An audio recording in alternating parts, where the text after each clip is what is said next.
Now, Donald Trump has attended the repatriation of the bodies of 4 US soldiers killed by Iranian missile strikes. President Trump and Pete Hegseth saluted as transfer cases containing the 4 soldiers were carried into a van. Speaking earlier to reporters as he departed for Delaware, President Trump said the investigation into those fatal strikes by Iran were ongoing, but that the regime would pay a heavy price.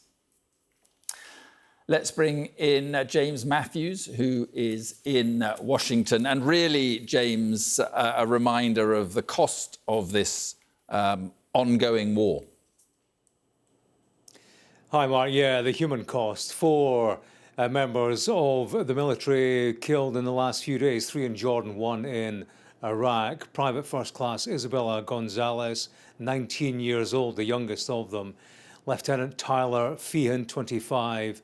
Sergeant Angel Rampersad, she was 28 years old, and Army Sergeant Michael Swinton, he was 30. The danger for Donald Trump, his difficulty, of course, is that these images, this was taken at Dover Air Base in Delaware, that's where fallen American service personnel are repatriated, brought back from theatres of operation. The difficulty for him in this seemingly never-ending war is that this comes to define his predicament. Interestingly, the president, we saw him saluting there, not wearing a baseball cap. He has done that in the past during this particular process.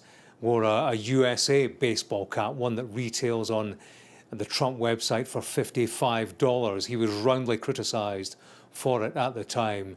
No headgear for the president today. 18 service personnel from the United States have now been killed, Mark. There are around 500 wounded. Donald Trump, he rather spoke for the fallen, I have to say, in the hours before this dignified transfer. Speaking about the 4 who were killed, he said, all of them said very strongly that we can't let Iran have a nuclear weapon, so we are going to honour them. He went on to say that a poll had just come out, he didn't say which one, but he said that it showed Americans don't want high gasoline prices, but they're not against the war. That just came out loud and clear.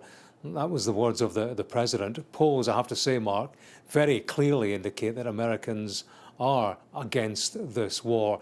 But the war continues unabated, and Donald Trump, speaking in belligerent terms, says that for every ship struck in the Strait of Hormuz by the Iranians, there will be a bridge or power plant bombed and destroyed by the United States. So Trump issuing threats, not for the first time, but of course they don't seem to land in Tehran the way he would like. The Iranians still very much demonstrating the ability and intent to kill Americans and to extend this military action against them.